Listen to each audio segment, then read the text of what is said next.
Bonjour, nous avons vu cette semaine qu'il y a parfois des personnes mal intentionnées qui veulent se servir de nous. Il y a également des gens à qui on peut faire confiance et ce n'est pas seulement nous qui pouvons vivre ce genre de choses, mais le Seigneur lui-même. Certains utilisent en effet le nom de Dieu pour leurs propres intérêts et ils se font passer pour des serviteurs ou des servantes de Dieu. Ils ont un langage spirituel et ils sont en réalité des loups déguisés en agneaux. Vous vous souvenez l'extrait du témoignage de Charlotte qu'on a écouté ensemble cette semaine. Et donc, il y a en effet des loups déguisés en agneaux. Et cette semaine, le Seigneur veut épurer nos relations et il veut, parce qu'il veille sur nous, il prend soin de nous, il fait attention à nous. Et Dieu veut nous empêcher de nous faire rouler parce que malheureusement, bien des personnes qui ont été sous l'influence de faux prophètes ont même perdu la foi. Elles se sont éloignées du Seigneur et c'est terrible. Et Dieu ne veut pas cela. Dieu veut vous garder. Alors il y a des contextes vraiment très saints, des contextes d'église qui sont très saints. Il y a vraiment, tout se passe bien. Je veux dire, c'est approuvé de Dieu. Ce sont des bons endroits, des bonnes églises. Il y a des bons ministères, etc. Mais malheureusement, dans le monde, il y a aussi parfois des contextes spirituels qui sont très mauvais, où il y a des choses très graves qui se passent.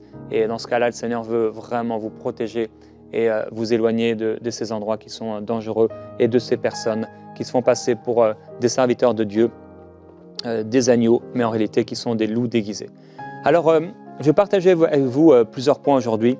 On va essayer de partager 6 points. Et le premier de ces points, c'est rapidement une description rapide de ce qu'est un vrai prophète. Alors, un vrai prophète, c'est une sentinelle.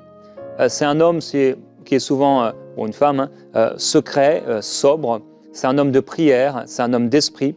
Il est, avant d'être un homme de révélation et d'inspiration, c'est d'abord un homme d'intimité. Donc, avant d'être un homme qui annonce le futur, il révèle d'abord ce qui est caché dans le présent. Avant d'être un homme public, il est l'homme caché. Et donc, celui qui se retire. C'est un homme de fardeau. Il ne cherche pas à être étrange, mais il peut l'être, et il l'est souvent. Il est particulièrement particulier par bien des aspects de sa vie, qu'elle soit privée ou non. C'est un homme à part dont le ministère marque les consciences. Son message, le message du prophète, s'adresse à tous sans favoritisme. C'est comme une épée par laquelle il va corriger, ou Dieu va corriger à travers lui, redresser, éduquer, consoler, exhorter, fortifier. Il va pousser souvent à la repentance et à un retour au premier amour pour Dieu. Les prophètes sont divers, les vrais prophètes sont divers, mais ils ont tous ces mêmes généralités. Voilà une description d'un vrai prophète. Il y a également des faux prophètes. Et j'en ai fait cette description. Le faux prophète, c'est donc un loup déguisé en agneau. C'est un homme inspiré par la chair, il est insolent, il est sensuel.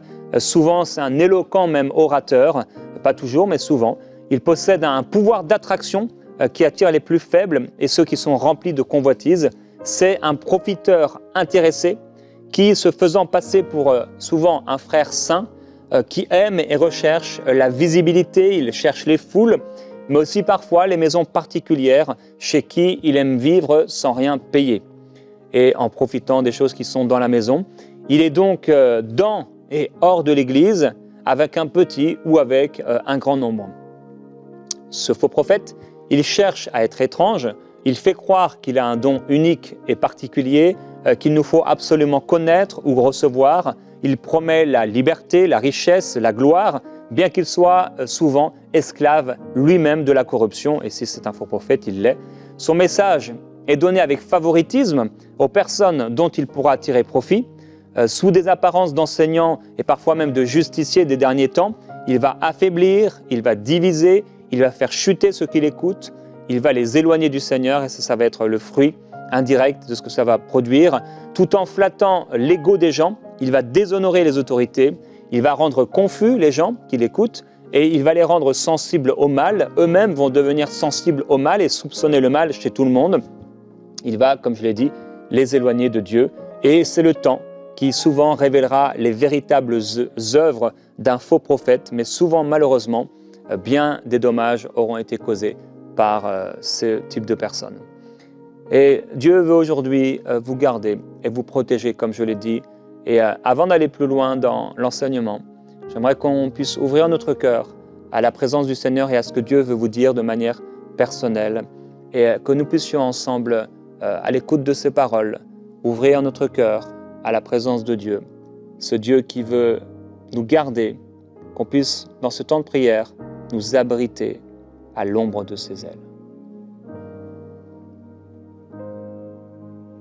Merci Seigneur. Abrite-moi sous tes ailes. Couvre-moi par ta main puissante.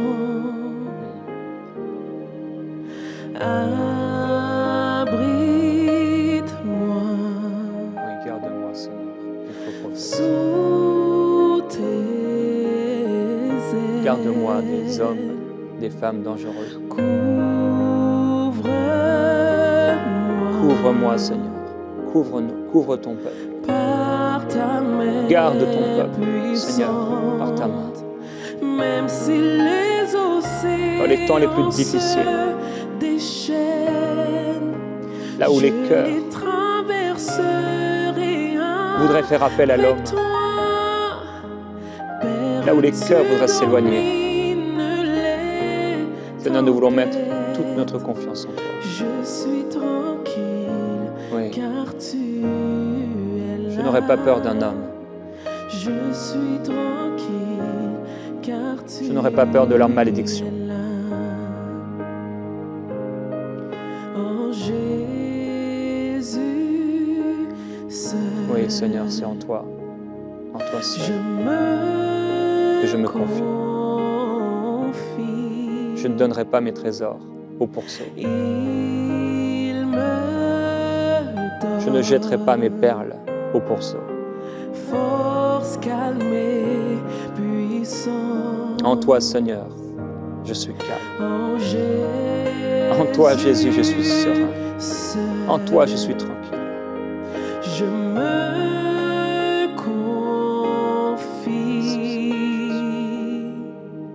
Il me donne Il y a quelqu'un qui a force, calme et souffert puissance. dans la main de ce genre de prophète. Et le Seigneur maintenant veut guérir ton cœur.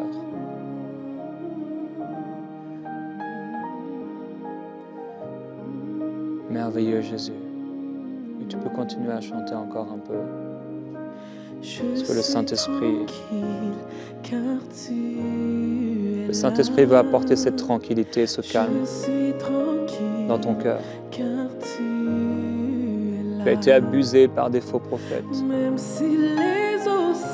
Et depuis tu t'es éloigné du Seigneur, Tu n'arrives plus à faire confiance. Tu Tu ne veux plus aller à l'église. Ou si tu y vas, tu es dans la crainte, dans la peur. Mais le Seigneur Jésus maintenant exerce son ministère sur toi. Que ton cœur soit libéré, que ton cœur soit gardé.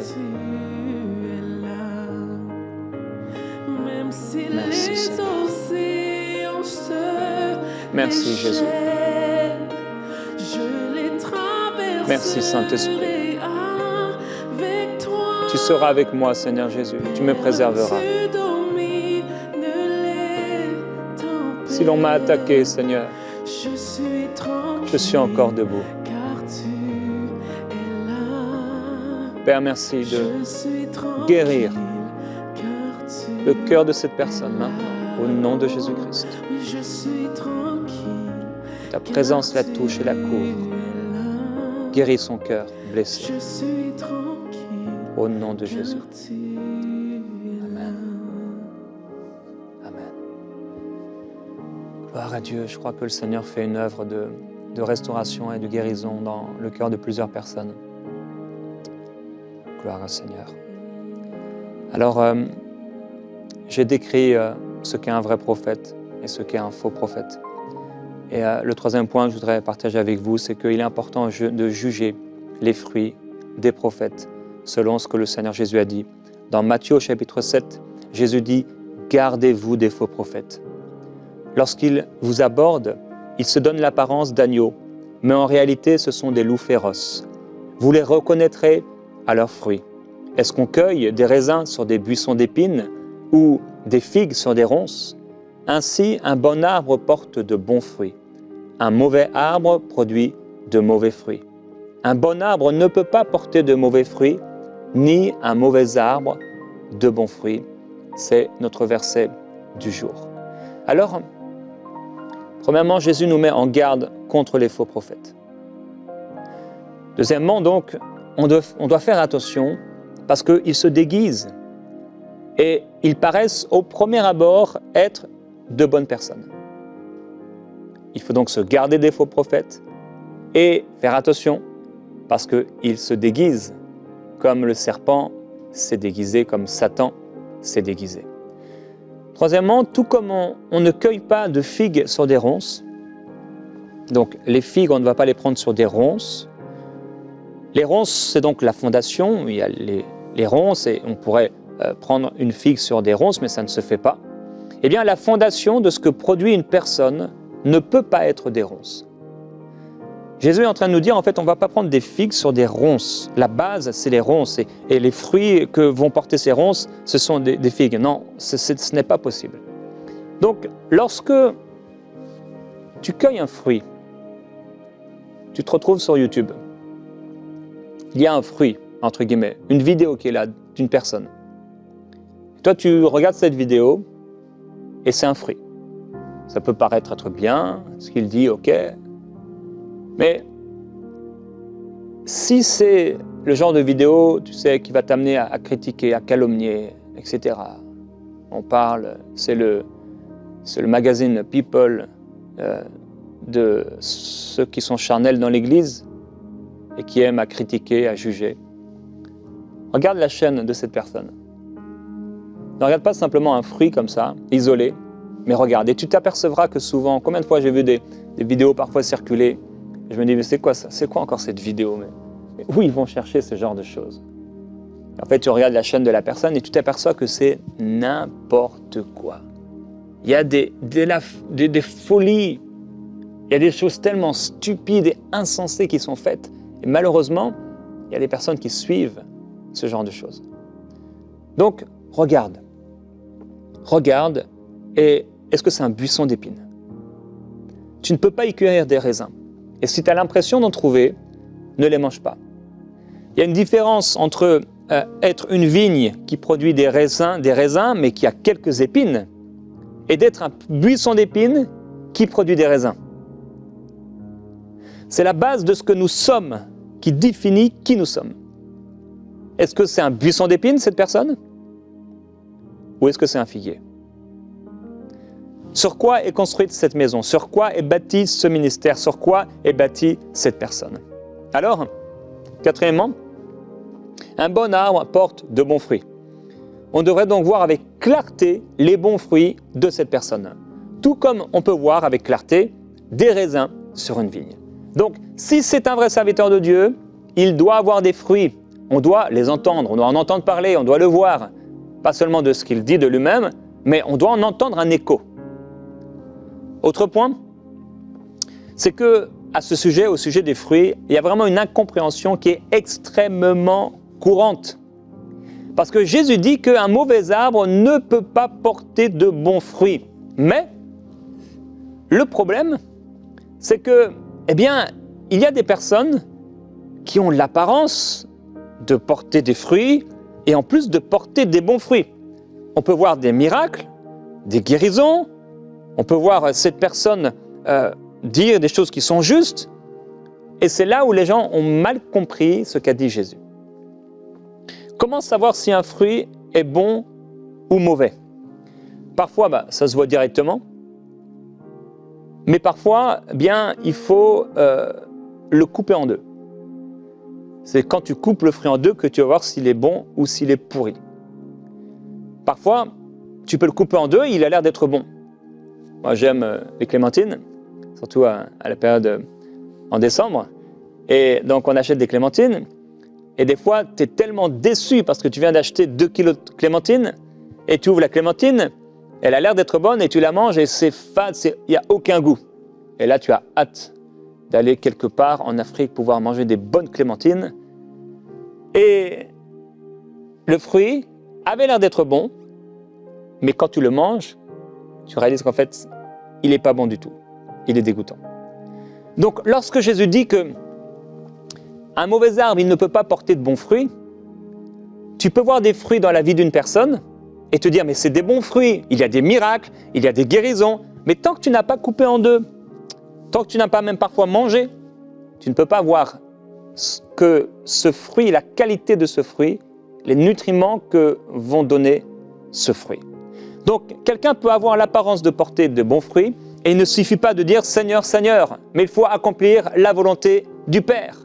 Et au jour du jugement, nous le savons, nombreux sont ceux qui vont dire au Père, mais Seigneur, Seigneur, ou à Jésus, n'avons-nous pas fait ces miracles en ton nom? N'avons-nous pas chassé les démons en ton nom? Et qu'est-ce que va leur dire le Seigneur? Mais arrière de moi, je ne vous ai jamais connu. Allez-vous-en, vous qui pratiquez le mal. Donc, il faut considérer le fruit dans la vie de ceux qui ont mangé le fruit de ces prophètes. Parfois, il peut avoir un super enseignant, il peut avoir la capacité de deviner même ce qui se cache dans ton sac, madame. Il peut peut-être savoir ce qui se cache dans ton tiroir ou dans le tiroir du bureau de ton mari. Il peut même réussir à deviner ton numéro de téléphone, 06 45 0 2 0 4. Quel que soit ce qui peut avoir l'air de savoir, ou quels que soient les signes spectaculaires qui peuvent avoir lieu, il peut rouler les gens qui sont impressionnables, qui regardent à la beauté du fruit, parce qu'il est agréable à la vue, il a l'air même propre à donner du discernement. Mais il ne regarde pas à sa qualité et à ses nutriments. Quatrièmement, n'attire pas les faux prophètes par ton charnélisme. En effet, parfois les faux prophètes, et souvent, en fait, les faux prophètes existent et demeurent parce qu'il y a des gens pour les suivre. Ces personnes ne veulent pas entendre la saine doctrine, et alors ils se donnent quoi? Une foule de docteurs. On a parlé de Josaphat, il se retrouve avec le roi d'Israël, et il dit, mais il n'y a plus ici aucun prophète de l'Éternel par qui on puisse consulter Dieu. Et le roi d'Israël va dire, si, il y a bien quelqu'un, mais je le déteste, il ne prophétise que sur moi des choses mauvaises. Mais c'est sûr, si tu marches mal avec Dieu, si tu fais n'importe quoi, on ne va pas te prophétiser la bénédiction. Ce qu'on va te prophétiser, c'est la repentance, repens-toi. Ou au contraire, pas au contraire, mais on va t'avertir, on va dire, il y a un danger. Et ça va avoir l'apparence d'être une mauvaise prophétie parce qu'on ne va pas te dire si tu marches dans la désobéissance, continue comme ça, tu vas t'enrichir, ça va être super, tu auras le meilleur des emplois, la plus belle des voitures, la plus grande des maisons. Un vrai prophète va te dire, tu dois changer, tu dois te repentir, ça ne va pas du tout. Il ne va pas te mentir pour te gagner et obtenir de toi ce qui se trouve dans ta poche. Il te dira la vérité et il te la dira avec amour. Et donc le roi d'Israël s'est entouré de plein de personnes qui ne disaient que du bien. Il avait plein de prophètes. C'était des prophètes. Et c'était des faux prophètes. Ils prophétisaient, mais c'était des fausses prophéties. Ah mon roi, tu es le roi le plus extraordinaire que la terre ait jamais enfanté. Tout ira bien pour toi, mon roi. Dieu est avec toi.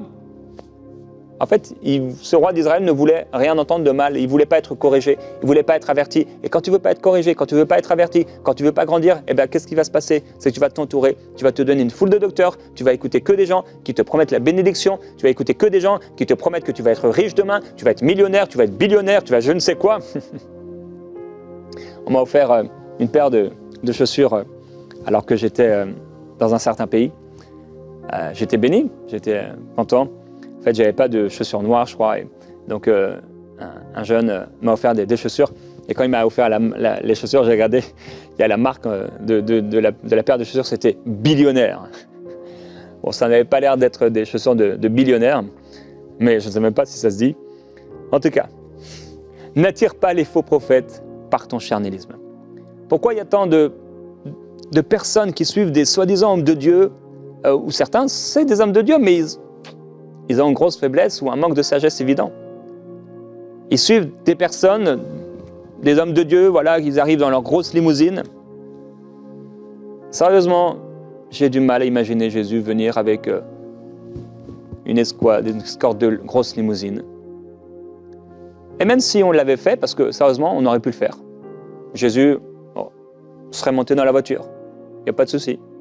Il serait monté dans la voiture, on l'aurait amené à je ne sais quelle conférence. Mais je vois mal les disciples organiser les réseaux sociaux de Jésus. Et Jésus devant la grosse limousine, tout fier d'avoir derrière lui une grosse limousine. En réalité, il ne veut pas que tu le vois lui, il veut que tu vois la grosse limousine derrière. Et malheureusement, c'est tellement triste. Combien il y a des personnes qui se prennent en photo constamment devant des piscines, des gros hôtels avec des grosses bagues en or, parfois même avec des hommes de Dieu avec des liasses de billets, sérieusement. Fais ce que tu veux avec ton argent. On l'a dit cette semaine. Mais ne publie pas ces choses comme s'ils étaient la preuve que Dieu est avec toi. Parce que le fait que tu aies une limousine derrière toi, que tu aies des billets, et je pense pas à un ministère en particulier, sérieusement. Il n'y en a même pas qui me viennent là. Mais si tu as des billets de banque comme ça dans ta main, tu penses que c'est le signe que Dieu est avec toi? D'avoir des billets de banque dans ta main? Le diable, qu'est-ce qu'il a dit au Seigneur Jésus dans le désert? Il a dit, mais si tu te prosternes, tous ces royaumes-là, je te les donnerai. Il faut tellement faire attention. Et les gens courent après ce genre de personnes, parce que souvent, en fait, ils ont des motifs égoïstes, impurs, des convoitises. Le fruit peut être agréable à la vue, c'est beau, une belle voiture. Personne n'a de problème avec l'argent, c'est l'amour de l'argent qui est un problème. Mais ces choses peuvent t'amener tout droit en enfer. Et ce genre de doctrine et ce genre de personnes. Fais attention à toi et examine le fruit. Et examine ce qui te pousse à suivre de telles personnes. Et fais attention à ton propre salut. Cinquièmement, toujours dans la même pensée, l'appât des faux prophètes. Parce qu'en fait, les faux prophètes, eh bien, ils sont appâtés par parfois quelque chose. Et si un enfant de Dieu est sous l'influence d'un faux prophète, c'est que souvent, il a été un appât pour lui. Il y a quelque chose dans la vie de cette personne qui l'a attiré. Souvent. Qu'est-ce qui va attirer le faux prophète? 1. La perte de ton intimité avec Dieu. Quelqu'un qui ne vit plus d'intimité avec Dieu peut attirer des faux prophètes. Parce que ton intimité avec Dieu les repousse. Deuxièmement, la recherche de la bénédiction à tout prix. Si tu recherches constamment la bénédiction à tout prix, toi tu vas être béni, tu déclares que tu es béni. Oui, on a été béni de toute bénédiction spirituelle dans le céleste avec Jésus-Christ, c'est vrai. Et toi tu vas être béni, la bénédiction, la bénédiction, la bénédiction. Tu peux attirer des faux prophètes dans ta vie. Troisièmement, le refus d'obéir et d'entendre la vérité, comme le roi d'Israël. Tu vois, tu ne veux pas entendre la vérité. On te dit des choses, ça t'agace. Quand on te reprend, non, tu ne veux pas. Tu vas attirer des faux prophètes. Quatrièmement, ton argent. Même si tu n'es pas millionnaire, en fait, dès qu'il y a un petit peu d'argent, tu as peut-être même juste 20 $ dans la poche, ou même 5 $ dans la poche, eh bien ce 5 $ intéresse le faux prophète. Et donc, ça peut être un appât pour lui. Sixièmement, j'aurais beaucoup à dire, j'ai fait déjà des émissions là-dessus à ce sujet il y a quelques années, en prière inspirée. Quelles sont les œuvres des faux prophètes? Ce sont des profiteurs. Dans le livre de Néhémie, on peut voir qu'à un moment, on a donné dans la maison de Dieu une chambre qui était réservée aux choses consacrées, aux offrandes, etc. Et il y a un homme qui s'appelait Tobia, et lui, il vivait dans la maison de Dieu. Il profitait de la maison de Dieu, de la chambre qui était réservée pour les choses consacrées de Dieu. Il y a des personnes comme ça qui utilisent et qui s'installent dans l'église et qui agissent comme s'ils étaient le Dieu de l'église. Dans Jérémie, au chapitre 23, le Seigneur Jésus dit « Malheur aux bergers qui perdent et qui dispersent le troupeau de mon peuple.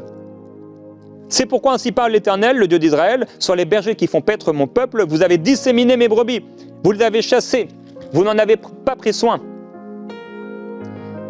Et il écrit au verset 11 « Prophètes et sacrificateurs sont corrompus. Même dans ma maison, j'ai trouvé leur méchanceté. » Un peu plus loin, on lit « Chez les prophètes de Samarie, j'ai vu des scandales, ils ont prophétisé par Baal, ils ont égaré mon peuple, Israël. Mais chez les prophètes de Jérusalem, j'ai vu des choses horribles, ils sont adultères, ils marchent dans la fausseté, ils fortifient les mains de ceux qui font le mal. » Alors ce sont toutes ces choses qui se retrouvent dans la vie des faux prophètes. La corruption, la méchanceté, les scandales, les prophéties non inspirées, l'égarement, les adultères, la fausseté, l'injustice. Et ça continue encore et encore. Dieu dit, n'écoutez pas les paroles des prophètes qui vous prophétisent. Ils vous illusionnent, ils racontent les visions de leur propre cœur et non ce qui vient de la bouche de l'Éternel. Ils osent dire à ceux qui me méprisent, l'Éternel a dit, vous aurez la paix. Et ils disent à quiconque suit l'obstination de son cœur, il ne t'arrivera aucun malheur. C'est terrible, frères et sœurs. Le Seigneur dit, et je veux le déclarer, alors que quelqu'un se repent maintenant, ça va les chasser de ta vie. Je déclare avec autorité, Dieu dit, je n'ai pas envoyé ces prophètes et ils ont couru. Je ne leur ai pas parlé et ils ont prophétisé. S'ils avaient assisté à mon conseil, ils auraient dû faire entendre mes paroles à mon peuple et les faire revenir de leur mauvaise voie, de la méchanceté de leurs agissements. Ne suis-je un Dieu que de près et ne suis-je pas aussi un Dieu de loin? J'ai entendu ce que disent les prophètes qui prophétisent en mon nom ce qui est faux, en disant « j'ai fait un songe, j'ai fait un songe ». Jusqu'à quand ces prophètes auront-ils à cœur de prophétiser la fausseté, de prophétiser la tromperie de leur cœur? Ils pensent faire oublier mon nom à mon peuple par les songes qu'ils se racontent l'un à l'autre, comme leurs pères ont oublié mon nom pour Baal. Que le prophète qui a un songe raconte ce songe, et que celui qui a ma parole rapporte fidèlement ma parole. Qu'a de commun la paille avec le froment, oracle de l'Éternel? Ma parole n'est-elle pas comme un feu, oracle de l'Éternel, et comme un marteau qui fait éclater le roc? C'est pourquoi je suis, oracle de l'Éternel, contre les prophètes qui se volent mes paroles l'un à l'autre. Je suis contre les prophètes qui prennent leur langue pour annoncer un oracle, contre ceux qui prophétisent des songes faux, qui la racontent et qui égarent mon peuple par leur fausseté et leur témérité. Et moi, je ne les ai pas envoyés, je ne leur ai pas donné d'ordre, et ils ne sont d'aucune utilité à ce peuple. Et c'est pourquoi je prie au nom de Jésus-Christ. S'il y a dans ta vie des faux prophètes, peut-être tu ne les connais pas de manière individuelle, personnelle, peut-être tu regardes leurs vidéos sur YouTube ou sur les réseaux sociaux et tu te nourris de ces choses et ils te volent ta foi, ils te volent ton amour pour Dieu. Tu étais simple auparavant, tu avais cette simplicité de Jésus, mais maintenant tu es devenu comme, je sais pas, une espèce de petit animal sauvage, tu as peur de tout ce qui se passe et tu regardes les vrais serviteurs de Dieu comme s'ils étaient des faux et les faux serviteurs de Dieu comme s'ils étaient des vrais. Alors je prie au nom de Jésus-Christ que tu sois délivré des puissances sataniques qui entourent ces personnes, que tu sois délivré de cette oppression spirituelle qui t'entoure au nom de Jésus, que tu sois délivré de tout esprit de mensonge, de tout esprit d'impureté, au nom de Jésus-Christ, tout esprit de contrôle et d'esprit séducteur qui sont sur ta vie et qui t'empêchent de vivre la glorieuse liberté des enfants de Dieu. Et aujourd'hui, tu es sous un joug, le joug de ces faux prophètes. Et je déclare au nom de Jésus que tu es libéré de ce joug, de ces faux prophètes ou de ces fausses prophétesses. Au nom du Seigneur, il donne de fausses prophéties. Néhémie a dit, il prophétisa ainsi sur moi parce que Sanballat et Tobija lui avaient donné de l'argent. Il y a des fausses prophéties. Des fois, on peut prophétiser sur toi parce que le faux prophète a reçu de l'argent. Ah tiens, j'aimerais bien qu'il se marie avec telle personne. Cette personne, elle a beaucoup d'argent. J'en gagnerai un avantage. Tiens, prophétise sur lui, un petit peu d'argent. Tu auras une belle offrande à la fin. Autre point, c'est qu'ils se déguisent. On l'a vu. Un autre point, c'est qu'ils sont séduits eux-mêmes au bout d'un moment. Les esprits de mensonge, à cause de leur convoitise, leur cupidité, les amener à être convaincus eux-mêmes de ce qu'ils disent. Ils changent la grâce de Dieu en dérèglement. Ça devient n'importe quoi.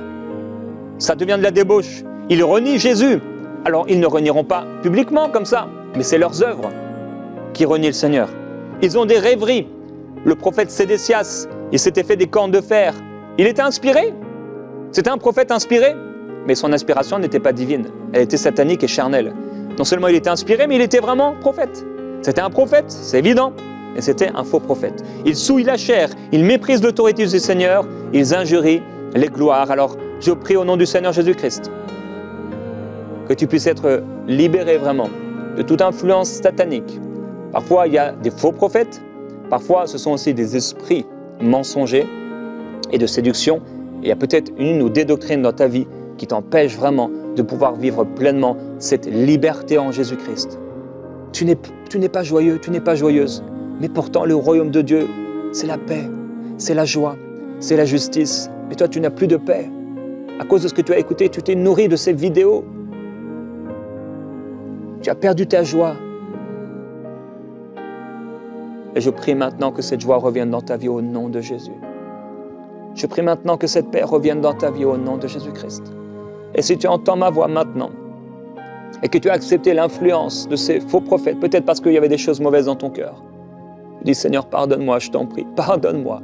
Pardonne-moi d'avoir été rempli de convoitise. Pardonne-moi Seigneur d'avoir eu la cupidité dans mon cœur. Pardonne-moi Seigneur Jésus-Christ d'avoir été attiré vers ces faux prophètes, ces fausses prophétesses, parce que peut-être j'ai voulu être quelqu'un, j'ai voulu être un serviteur de Dieu, j'ai voulu être le prophète, le grand prophète, et j'ai été happé. On a prophétisé sur moi que j'allais devenir un grand homme de Dieu, une grande femme de Dieu, et je me suis laissé séduire. Pardonne-moi, je t'en prie Seigneur. Ma confiance sera en toi et en toi seul. Amen.